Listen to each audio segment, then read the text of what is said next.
حدیث نمبر 458 458 عن عبد الله بن عمر رضي الله عنهما قال قال رسول الله صلى الله عليه وآله وسلم ألا أخبركم بوصية نوح ابنه. حضرت عبداللہ ابن عمر رضی اللہ عنہما روایت فرماتے ہیں کہ رسول اللہ صلی اللہ علیہ وآلہ وسلم نے ارشاد فرمایا الا اخبرکم بوصیت نوح ابنہ، کیا میں تم کو وہ نصیحت نہ بتاؤں جو نوح علیہ السلام نے اپنے بیٹے سے فرمایا ہے، جی اپنے بیٹے سے فرمایا ہے. او قال اوصى نوح ابنه فقال لابنه یا بنی، یا ایسے الفاظ بھی ہے کہ نوح علیہ السلام نے اپنے بیٹے کو نصیحت کی تو اس طرح سے فرمایا، کیا فرمایا؟ اے میرے بیٹے. دوسری کتابوں میں یعنی الادب المفرد میں یہ روایت مکمل ہے، یہاں پر جتنا حصہ ہم سے متعلق ہے اتنا منقول ہے. الادب المفرد میں یہ مکمل بڑی روایت ہے یہ، تو اس میں یہ الفاظ ہے کہ حضرت نوح علیہ السلام انتقال سے پہلے یہ اپنے بیٹے کو نصیحت فرما رہے تھے. کیا نصیحت فرمائے صاحب؟ فرمایا یا بنیا، اے میرے بیٹے، انی اوصیک باثنتین وانہاک عن اثنتین، اے میرے بیٹے میں تم کو دو چیزوں کی پابندی کا حکم دیتا ہوں اور دو چیزوں سے بچنے کا حکم دیتا ہوں. دو چیزیں ہرگز نہ کرنا اور دو چیزیں ضرور کرنا. اوصیک بقول لا الہ الا اللہ، میں تجھے نصیحت کرتا ہوں، میں تجھے وصیت کرتا ہوں کہ تو لا الہ الا اللہ پڑھا کر، لا الہ الا اللہ کہا کر.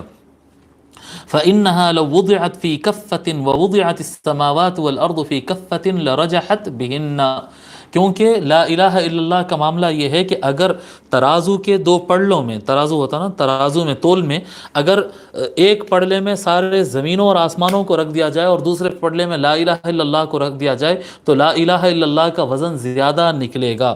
ٹھیک ہے، لرجحت بہن ولو كانت حلقة لقسمتهن حتى تخلص الى اللہ فذكره بتمامه.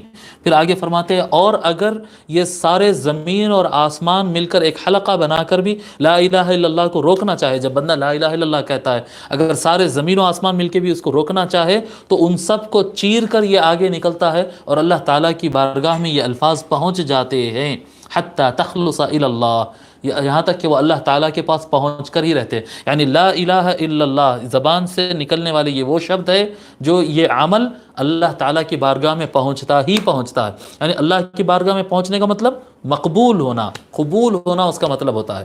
لا الہ الا اللہ اللہ کی بارگاہ میں قبول ہوتا ہے. یعنی احادیث شریفہ میں آتا ہے کہ کئی بندے نماز پڑھتے ہیں لیکن ان کی نماز میں ریاکاری ہوتی ہے تو وہ اللہ تعالیٰ کے پاس جانے کے لیے اٹھتے ہیں لیکن آسمان کے پاس روک دیے جاتے ہیں. جی آسمان کے پاس روک دیے جاتے ہیں یعنی قبول نہیں ہوتے ہیں. اللہ کی بارگاہ میں پہنچ جاتے ہیں یعنی قبول ہو جاتی ہے. سو لا الہ الا اللہ کو قبول ہونے سے سارے زمین اور آسمان مل کر بھی اس کو نہیں روک سکتے ہیں. پھر آگے حدیث شریف ہے، اب یہاں پر تو مذکور نہیں ہے، میں آپ کو مختصراً سنا دیتا ہوں. تو پہلے فرمائے اپنے بیٹے سے لا الہ الا اللہ پڑھو کہ یہ زمین و آسمان پہ بھاری، اس سے زیادہ بھاری چیز ہے، لا الہ الا اللہ پڑھو. اور دوسرا لفظ فرمائے سبحان اللہ پڑھو، سبحان اللہ و بحمدہ، سبحان اللہ و بحمدہ پڑھو. فإنہا صلاة کل شیء، کیونکہ سبحان اللہ و بحمدہ یہ ہر چیز کی نماز ہے. قرآن شریف میں الفاظ ہے وَإِن مِّن شَيْءٍ إِلَّا يُسَبِّحُ بِحَمْدِهِ، اس کائنات میں بنی ہوئی ہر چیز اللہ تعالیٰ کی تسبیح پڑھ رہی ہے. یعنی یہ ہم ایسا تسبیح پڑھتے ہیں، درخت بھی تسبیح پڑھتی ہے، جی درخت بھی تسبیح پڑھتی ہے، پتے بھی درخت تسبیح پڑھتے ہیں، پتھر بھی تسبیح پڑھتے ہیں، لیکن ہر ایک کی زبان الگ الگ ہے، ہر ایک کا طریقہ الگ الگ رہتا ہے. وہ کیسا پڑھتے ہیں ان کی آواز ہم کو سنائی نہیں دیتی لیکن وہ بھی تسبیح میں ہیں ان کے اپنے انداز میں. ٹھیک ہے، ہر چیز تسبیح پڑھ رہی ہے اور ان کی تسبیح ہے، ان کی نماز ہے، ہر چیز کی نماز ہے اور وہ نماز ان کی تسبیح ہے. تو وہ کیا ہے؟ سبحان اللہ و بحمدہ ہے، یہ کائنات کے ہر مخلوق کی نماز ہے یہ. جی یہ حضرت نوح علیہ السلام فرماتے ہیں. پھر دو چیزیں ہیں، ایک لا الہ الا اللہ کی پابندی کرو اور دوسرا سبحان اللہ و بحمدہ کی پابندی کرو. دو چیز جس سے منع فرمائے، ایک چیز فرمائے شرک سے بچو، اپنے آپ کو شرک سے بچاؤ، اور دوسری چیز فرمائے تکبر سے بچاؤ. یہ دو چیزیں ایسی ہیں جو بہت ہی زیادہ خطرناک، کہ شرک ایسا گناہ ہے کہ جو معافی نہیں کیا جاتا ہے، اور تکبر اللہ تبارک و تعالیٰ تو بہت زیادہ ناپسند کرتا ہے. کہ یعنی یہ فتنہ اور فساد اور کائنات کی ساری یعنی جتنی گڑبڑ شروع ہوئی ہے وہ شیطان کے تکبر سے تو اسٹارٹ ہوئی ہے، تکبر سے تو اسٹارٹ ہوئی ہے. تو تکبر سب سے پہلا بڑا گناہ تھا. شیطان شرک نہیں کیا تھا، یاد رکھو، شیطان شرک نہیں، دوسرے بندے شرک کر رہے ہیں لیکن شیطان ابلیس کبھی شرک نہیں کیا، شیطان جو ہے تکبر کیا. تو شرک اور تکبر یہ دو بڑے گناہوں سے بچو اور لا الہ الا اللہ اور سبحان اللہ و بحمدہ کی پابندی کرو.